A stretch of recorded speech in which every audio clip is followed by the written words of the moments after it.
तो Amazon sellers का सबसे बड़ा जो हेडेक रहता है वो ये रहता है कि प्रॉफिट एंड लॉस कैसे कैलकुलेट किया जाए। तो इनिशियली मैंने ये थंबनेल कुछ इस टाइप का बनाया था जब मुझे लगा कि ये नई रिपोर्ट आई है जहाँ पर हम अमेज़न पीएनएल आराम से देख सकते हैं, लेकिन बाद में मुझे उस पर बहुत बड़ा क्रॉस लगाना पड़ा, जैसे आप इस वीडियो के ओरिजिनल थंबनेल में देख पाओगे। तो ऐसा क्यों हुआ, चलिए उस पर हम बात करते हैं। तो मैं बात कर रहा हूँ आज अमेज़न के एक न्यू रिपोर्ट के बारे में जिसका नाम है एसकेयू इकोनॉमिक्स रिपोर्ट, जिसका मतलब है कि प्रॉफिट एंड लॉसेस। अब ये हमारे क्लाइंट का अकाउंट है जो कि रिसेंटली 2 महीने पहले हमारे पास आए थे। अब मैं पहले एक बार डेटा दिखा देता हूँ। कई सेलर्स बोलते हैं सर आपका जो सर्विसेज है वो आप किस टाइप से देते हो, उसमें क्या क्या चीज़ें होती है। तो A to Z हम लोग यहाँ पर अपने अकाउंट्स हैंडल करते हैं। अब आप अगर इसमें 1 जनवरी से लेके आप यहाँ पर जनवरी, फेब और मार्च 3 महीने का अगर डेटा देखोगे तो ये सेलर्स के जो टोटल ऑर्डर्स थे वो 154 थे।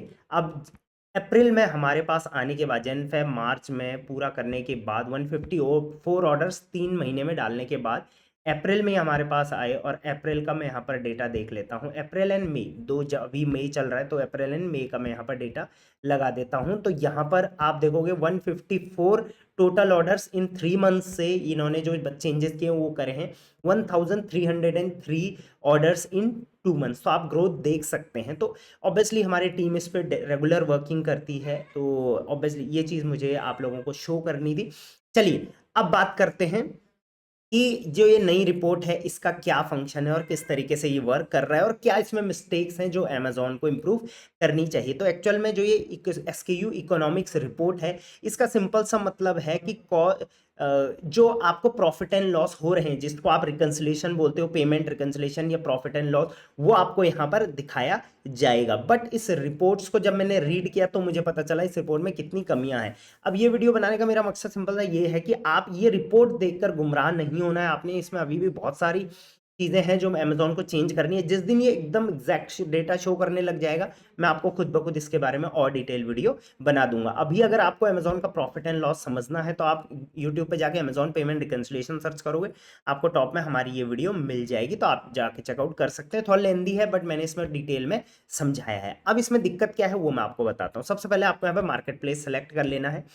उसके बाद अगर आप Flipkart fulfilment sorry Amazon fulfilment से काम करते हैं तो आप इसको क्लिक करेंगे, और अपने वेयरहाउस से काम करते हैं या FBA से काम करते हैं तो इसमें, और अपने वेयरहाउस से काम करते हैं तो M वाला क्लिक करना है। अब यहाँ पर आप मंथली डेटा निकालिए, तो यहाँ पर सेलेक्ट बाई मंथ आप क्लिक करेंगे, और अभी मई चल रहा है तो मई का नहीं, हम अप्रैल का डेटा यहाँ पर फैच करेंगे, राइट। उसके बाद आप यहाँ पर सेकंड स्टेप में आ जाएंगे और सारी ये जो बॉक्सेज हैं इनको क्लिक कर देंगे ताकि डेटा आपको प्रॉपर और पूरा कंप्लीट डिटेल्स में आए, राइट। तो अप्रैल का यहाँ पर जनरेट डेटा पे आप क्लिक करेंगे। जैसे ही जनरेट डेटा पे क्लिक करेंगे यहाँ पर देखिए डेटा यहाँ पे जनरेट होना स्टार्ट हो गया। एक्सेल शीट में ये आएगा।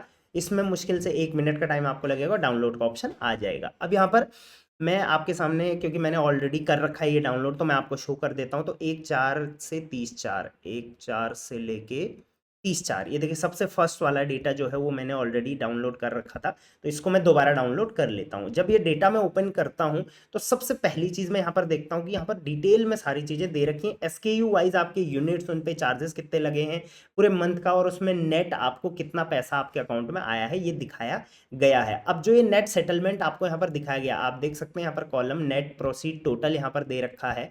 तो ये जो टोटल आपको रिसीव हुआ है वो यहाँ पर आपके सामने दे रखा है डेटा, राइट। बट इसमें से कॉस्ट प्राइस माइनस नहीं है, आपका शिपिंग वगैरह, सॉरी आपका जो एक्स्ट्रा चार्जेस लगे हैं प्रोडक्ट पे वो, प्लस आपके प्रोक्योरमेंट में चार्जेस लगे होंगे, प्लस आपके पैकेजिंग में भी चार्जेस लगे हुए होंगे, वो भी इसमें आपको अब माइनस करना पड़ेगा। बट इसमें सबसे बड़ा डेटा ग्लिच मेरे को क्या लगा, यहाँ पर आप यूनिट सोल्ड और यूनिट रिटर्न देखेंगे। तो यूनिट सोल्ड पे सबसे पहले हम फिल्टर लगाएंगे, तो हम देखेंगे कि टोटल में यहाँ पर उससे इसको पूरा जो है वो फैच कर लेता हूँ। तो यहाँ पर टोटल यूनिट सोल्ड जो दिखा रहा है अप्रैल मंथ में वो दिखा रहा है 42, राइट। आप नीचे देख सकते हैं यहाँ पर 1 सेकेंड, अगर ये नहीं शो हो रहा है तो मैं आपको इस तरीके से, हाँ शो हो रहा है, नो इशू। तो यहाँ पर 42 यूनिट्स अप्रैल मंथ में सोल्ड दिखा रहा है। जबकि जब मैं ऑर्डर्स पे जाता हूँ, मैनेज ऑर्डर्स पे जाता हूँ, और यहाँ पर इजी शिप पे क्लिक करके, सेंट में क्लिक करके, शिप्ड में क्लिक करके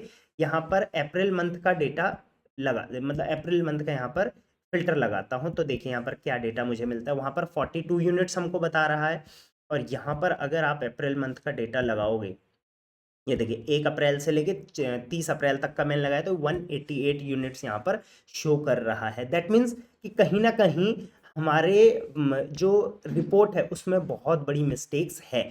अब अगर मैं अगेन इस रिपोर्ट को थोड़ा और वेरीफाई करने के लिए मैं फिर से यहाँ पर चला जाता हूँ और अप्रैल की बजाय मैं अगेन यहाँ पर डेटा निकालता हूँ अब मार्च का। तो आप देख सकते हैं 1 मार्च से लेके 31 मार्च तक का डेटा भी मैंने यहाँ पर आप लोगों के लिए डाउनलोड करके रखा हुआ है। इसको भी मैं एक बार ओपन कर लेता हूं और यहाँ पर भी मैं फिल्टर लगाता हूँ यूनिट सोल्ड का। तो यहाँ पर मैं देखता हूँ कि टोटल 77 यूनिट्स सेल हुए हैं। अब देखते हैं मार्च महीने में 77 ये शो कर रहा है। हम ऑर्डर्स में चले जाते हैं और ऑर्डर्स में जाने के बाद हम मार्च मंथ का यहाँ पर फिल्टर लगा लेंगे। सेंड सेंड पे क्लिक कर लेंगे, शिफ्ट पे क्लिक कर लेंगे और यहाँ पर हम मार्च मंथ का डेटा फेच कर लेंगे। मार्च 31 यहाँ पर लगा लेते हैं हम 1 मार्च से लेके 31 मार्च तक का। तो वहां पर 77 यूनिट्स आपको दिखा रहा था और यहाँ पर 67 यूनिट, मतलब 10 यूनिट का फिर भी यहाँ पर गया 10 यूनिट। अब आपको लगेगा सिर्फ 10 यूनिट का ही अंतर है, बट 77 और 67 दैट मीन्स कम से कम 10 से 12% की यहाँ पर एरर दिखाई दे रहा है, राइट। और पिछले वाले डेटा में तो बहुत ही बड़ा ग्लिच दिखाई दिया मेरे को, राइट। अब ये सब चीज़ें जब मैंने चेकआउट करी तो मुझे लगा कहीं ना कहीं ये डेटा में बहुत बड़ी मिस्टेक हो रही है, बट फिर भी मैंने सोचा चलिए इस डेटा को मैं और अच्छे से देख लेता हूं। तो उसके लिए मैंने क्या करा, इस डेटा को ऑल कॉपी करके यहाँ पर कॉपी कर लिया और इस डेटा को मैंने एक्सेल शीट में ले लिया, या फिर आप चाहे तो गूगल शीट में ले सकते हैं, जहाँ पर भी आपको काम करने में कंफर्टेबल हो। तो मैं ये एक गूगल शीट यहाँ पर न्यू लेके आता हूँ और इसमें जो ये डेटा मैंने डाउनलोड किया था इसको मैं फैच कर लेता हूँ। तो यहाँ पर मैं देखता हूँ कि जब मैं लास्ट में यहाँ पर नेट प्रोसीड में जाता हूँ कि भाई मैंने पूरे महीने जो है वो यहाँ पर जितने भी यूनिट्स बेचे तो नेट मेरे अकाउंट में उतना बेचने का कितना रुपया आया। तो नेट प्रोसीड जो ए सी वाला ये कॉलम है, इस कॉलम को मैं टोटल कर देता हूँ। तो ये कॉलम को टोटल जब मैं करता हूँ तो पूरा मैं इसको हाईलाइट कर लूंगा। तो टोटल मैं देखता हूं कि मेरे अकाउंट में सिर्फ 11,138 रुपये आए हैं, ऐसा दिखाया जा रहा है। जबकि इतने प्रोडक्ट बेचने के बाद सिर्फ 11,000 रुपये अगर मेरे अकाउंट में आएगा तो इससे आई गेस 10 गुना ज़्यादा तो मेरा कॉस्ट प्राइस ही होगा इसका। तो कहीं ना कहीं ये डेटा मेरे को टोटली रॉन्ग लगा। आप में से कितने सेलर्स हैं जिनको लग रहा है कि ये डेटा करेक्ट है, और करेक्ट है तो आप उसके सपोर्ट में बताइए, और अगर गलत आपको लग रहा है तो गलत आप बता सकते हैं। आप भी अपना चेकआउट करिए कि यूनिट सोल्ड, दो चीज़ें आप चेकआउट करिए कि यूनिट सोल्ड आपका कितना टोटल हो रहा है, जो यूनिट सोल्ड आपका अकाउंट में ऑर्डर्स हैं वहाँ पर मैच हो रहा है कि नहीं। उसके बाद टोटल नेट प्रोसीड पे आप जाइए और नेट प्रोसीड देखिए आपका कई बार तो माइनस में शो होगा। तो दैट मीन्स कहीं ना कहीं डेटा में दिक्कत है, डेटा ये प्रॉपर नहीं बता रहा है। और अगर डेटा प्रॉपर नहीं बता रहा है तो हम इस पर रिलाई नहीं कर सकते। हाँ, अगर ये डेटा प्रॉपर बताता तो देखिए ये कितना अच्छा होता। हम एक क्लिक में यहाँ पर रिकन्सिलिएशन कर सकते थे। कैसे? नेट प्रोसीड हमारे पास आ ही चुका है, हमको बस यहाँ पर कॉस्ट ऑफ गुड्स सोल्ड लिखना था, क्योंकि ये एसकेयू वाइज आ रखा है, हर एसकेयू का यहाँ पर नेट प्रोसीड महीने का आ ही चुका है।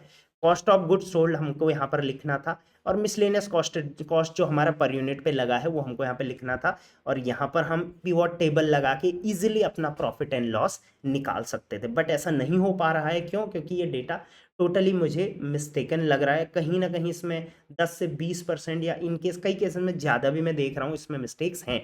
तो बेहतर है कि हम इस तरीके से अभी रिकन्सिलिएशन करेंगे। थोड़ा लेंदी तरीका है ये, बट इससे हम एग्जैक्ट अपना प्रॉफिट एंड लॉस निकाल सकते हैं। मेरे टीम के नंबर्स आपको दिख रहे होंगे, आप चाहें तो डायरेक्टली मेरी टीम से इस चीज़ के रिगार्डिंग कॉन्टैक्ट कर सकते हैं। बाकी इस रिपोर्ट पे जब मुझे लगेगा कि हाँ ये रिपोर्ट बहुत अब अच्छी आ रही है, एग्जैक्ट आ रही है, तो आई गेस इसमें रिकन्सिलिएशन करना, पेमेंट, प्रॉफिट एंड लॉस निकालना आपके लिए बहुत आसान हो जाएगा। तो अमेजोन में आपको सेलिंग में बहुत हेल्प होने वाली है।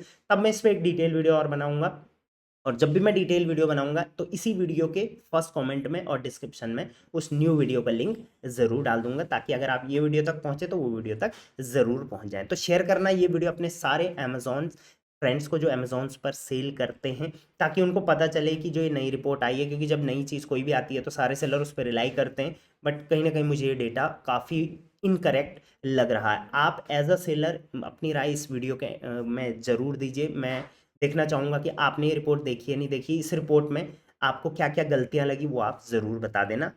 Till then, thank you very much, keep selling on Amazon.